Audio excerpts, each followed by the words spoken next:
मेरा नाम अरशद है। मेरी उम्र 24 साल है। मैं चकवाल के एक गांव में रहता हूँ। वो गांव पहाड़ों पर वाक़या है। मैंने अपनी पढ़ाई इसी गांव के एक छोटे से कॉलेज से मुकम्मल की थी और अब मैं फारिग घर पर ही बैठा रहता था।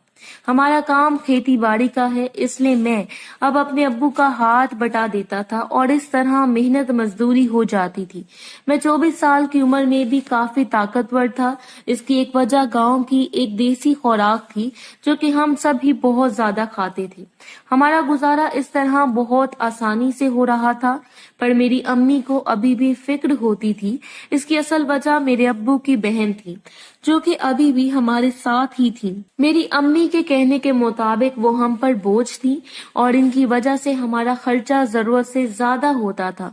पर मुझे अपनी अम्मी की इस बात से इख्तलाफ होता था क्योंकि फूफो भी हमारे घर का फर्द थी। हमारे साथ हमारी दादी अम्मा भी रहती थी।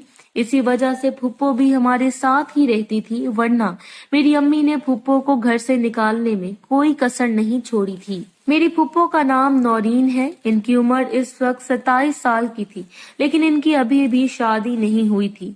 इसकी असल वजह ये थी कि बचपन में वो अपनी दोस्तों के साथ पहाड़ों पर खेलने जाती थी। इनकी दोस्तों ने इनके साथ मजाक किया था और इन्हें पहाड़ों पर अकेले छोड़कर वापस आ गई थी। मेरी फूफो इस वक्त बहुत छोटी थी, इसलिए इन्हें वापसी का रास्ता नहीं आता था।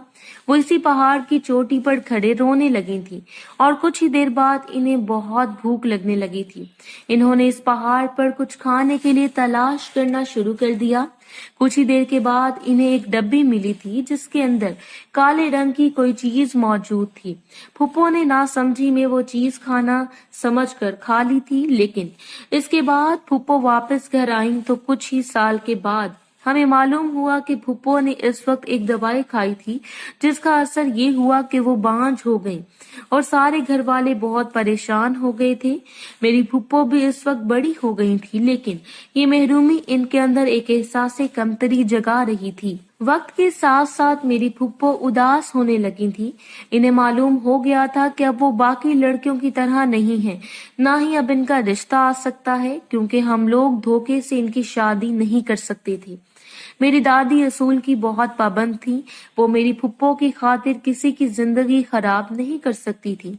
इसी वजह से इन्होंने फुप्पो की शादी ना करने का फैसला किया और इन्हें घर बिठाए रखा। मेरी फुप्पो किसी कैदी की तरह घर में रहती थी। मैं अपनी फुप्पो को देखकर उदास हो गया था। मुझे उनका एहसास होने लगा था जब ही मैंने इनसे बात की कि वो बाकी लड़कियों की तरह गांव में खेला करें और खुश रहा करें। इससे भी सेहत में काफी अच्छा असर पड़ेगा। इन्होंने मेरी बात मान ली और वो अब मेरे साथ खेती बाड़ी करने जाती थी। मैंने कुछ दिनों के बाद इनमें काफी अच्छा बदलाव देखा था और अब अच्छे कपड़े पहनने लगी थी। वो काफी खूबसूरत थी और इनकी चॉइस भी काफी अच्छी थी। इन पर हर रंग का सूट जचता था। मैं इनका दिल रखने के लिए रोज ही इनके सूट की तारीफ करता था। वो भी मेरी इस बात को पसंद करती थी क्योंकि पूरे घर में मैं ही होता था जो इनकी तारीफ करता था। इन्हें इस बात से काफी सहारा मिलता था, लेकिन मैं अपने जज्बात को इन सब में कंट्रोल ना कर सका। इसका नतीजा ये निकला कि मैं फुप्पो को दूसरी नजर से देखने लगा था। मुझे ये तो मालूम ही था कि इनकी जिंदगी में कोई भी नहीं आ सकता है, इसलिए मैं ये सोचता था कि इनकी ख्वाहिशात को कौन पूरा करेगा। मेरी सोच बदलने लगी थी। मेरा दिल करने लगा था कि मैं ही इनकी ख्वाहिशात को पूरा कर दूं। अब मेरी एक आदत बन गई थी कि जब भी मैं इन्हें देखता तो मेरे अंदर एक बेचैनी पैदा हो जाती थी। घर वालों ने मेरी फुप्पो का इलाज करवाने का सोचा था। मेरी अम्मी को किसी आंटी ने एक पीर का बताया था, लेकिन वो शहर में रहता था। इनके कहने के मुताबिक इस पीर के पास बांझपन का इलाज था। मेरी अम्मी कहने लगी थी कि वो तो इतना दूर फुप्पो को लेकर नहीं जा सकती, इसलिए मैंने सोचा कि क्यों ना मैं ही फुप्पो को लेकर इनका इलाज करवाने चला जाऊं। मैंने फुप्पो से बात की, लेकिन इन्होंने इनकार कर दिया। मैंने इन्हें याद दिलाया था कि आज क्या पता इस तरह इनका बांझपन सच में ठीक हो जाए और इनकी शादी हो जाए।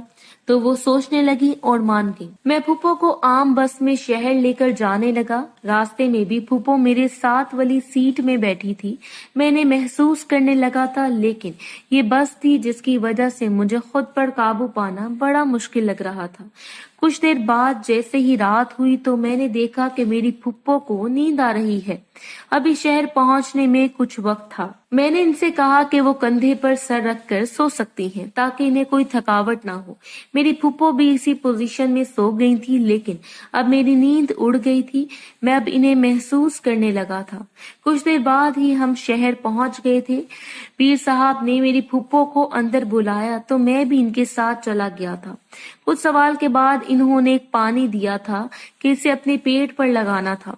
ऐसा करने से इन्हें शिफा मिल सकती थी। हम पीर साहब से मिलकर वापस जाने लगे थे कि मैंने फुप्पो को बहुत हौसला दिया था, क्योंकि पीर साहब ने कहा था कि ये अमल 1 हफ्ता करना है और इसके बाद फौरन ही शिफा मिल जाएगी। लेकिन अगर ना मिली तो फिर इसका कोई दूसरा इलाज नहीं। फिर हम लोग घर पहुंच गए थे। मेरी फुप्पो को बहुत यकीन के साथ रोज ही वो अमल करने लगी थी। सब घर वालों को भी 1 हफ्ते का इंतजार था, लेकिन कुदरत को जो मंजूर था वही होना था।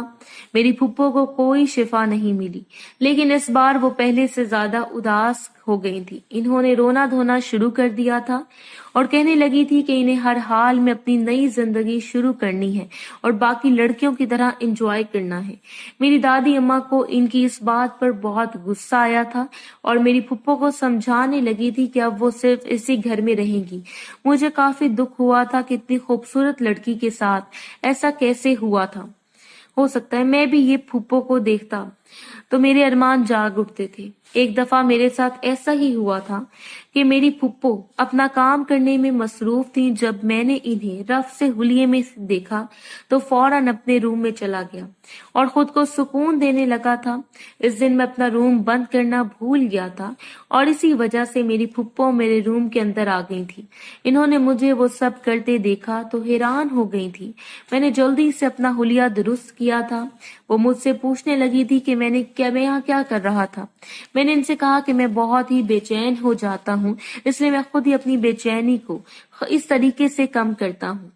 मेरी फूफो मेरी बात सुनकर हैरान हो गई थी और मुझसे पूछने लगी थी कि मैं बेचैन क्यों हो जाता हूँ। जब मैं पहले तो चुप रहा, लेकिन फिर मैंने इन्हें बताने का सोचा। वो इन्हें कहा कि जब भी मैं इन्हें देखता हूँ तो मैं इनके लिए उदास हो जाता हूँ कि आपकी जिंदगी में कोई ऐसा नहीं है जो आपकी ख्वाहिशात को पूरा कर सके और इन्हें सुकून दे सके। इसलिए मैं ये सोचकर खुद को सुकून देता हूँ क्योंकि मेरी तलब बढ़ जाती है। वो मेरी बात सुनकर हैरान थी और फिर इनका चेहरा मुरझा गया था। मैंने इनसे पूछा कि अगर वो कुछ चाहती हैं तो मुझसे मांग सकती हैं, जिस पर वो कहने लगी कि वो चाहती हैं कि कोई इनकी तलब भी कम करे। मैं इनकी बात सुनकर समझ गया था कि इनका इशारा किस बात की तरफ है, लेकिन वो वापस अपने रूम में चली गई थी। लेकिन अब मुझे समझ लगी थी कि वो चाहती हैं कि मैं इनकी तलब को कम करूं, लेकिन हमारे घर में सब हर वक्त मौजूद थे, लिहाजा मुझे सही मौके की तलाश थी। एक दफा मैंने देखा कि फुप्पो छत पर गई थी। जब भी मैं इनके पीछे चला गया था और इन्हें बताया कि मैं इनसे रात को मिलना चाहता हूँ। समझ गई थी वो, जब भी कहने लगी कि जब मेरी दादी अम्मा सो जाएंगी तो वो फौरन मेरे रूम में आ जाएंगी, क्योंकि वो दादी के रूम में सोती थी। इसलिए अब इनका वक्त रात को मैं इनका इंतजार करने लगा कि कब वो मेरे रूम में आती हैं। रात को 12 बजे मेरे रूम का दरवाजा बजा था। मैं समझ गया था कि ये फुप्पो ही है। जब भी मैंने रूम का दरवाजा खोला और साथ ही इनसे लग गया था। मैंने इन्हें अपने बेड पर लेटाया था। इनके कपड़े पहले से ही खुले थे, इसलिए मुझे महसूस करने में भी आसानी थी। मैंने जी भर के इनके हुस्न को महसूस किया था और इन्हें सुकून देने लगा था। वो भी अपनी सुकून भरी आवाजें निकाल कर मुझे मजीद बेचैन कर रही थी। इससे अब और इंतजार नहीं हो रहा था, इसलिए मैंने मजीद वक्त बर्बाद ना किया और अपनी फुप्पो की तलब एक ही बार में पूरी कर दी थी। वो बहुत सुकून महसूस कर रही थी और मुझे मजीद तेज काम करने का कह रही थी। मैं भी जोशीला हो गया था और कुछ देर तक इनके साथ काम करता रहा था। मैंने पूरी तरह से पुरसुकून करना चाहता था ताकि सारे गम एक लम्हे के लिए इनसे दूर हो जाएं, और यही हुआ था। इनको इतना पुरसुकून मैंने कभी नहीं देखा था। इनकी तलब तो मैंने पूरी कर दी थी, लेकिन अब अपनी तलब पूरी करवाने की बारी थी, जो कि मैंने इनसे कहकर करवाई। وہ بھی جلد ہی مجھ پر جھک گئے تھے اور ساری رات ہم نے ایک دوسرے کی طلب کم کی تھی اور انجوائے کیا تھا۔ مجھے ابھی اور بھی کام کرنا تھا، پر مجھے میری پھپھو کہنے لگی کہ اس سے پہلے میری دادی اٹھ جائیں، انہیں واپس جانا ہے۔ میں نے انہیں جانے دیا، لیکن میں چاہتا تھا کہ جب تک ہمیں یہ موقع ملتا رہے گا ہم ایسے ہی اپنی طلب کم کرواتے رہیں گے۔ انہوں نے بھی میری بات مان لی۔ اب روزانہ کا یہی معمول تھا، ہم لوگ رات کو گھر والوں سے چھپ کر ملتے تھے اور اس طرح میری پھپھو بھی فریش رہنے لگتی تھی اور آہستہ آہستہ وہ اپنا ادھوراپن بھولنے لگی تھی اور وہ اب خوش رہتی تھی۔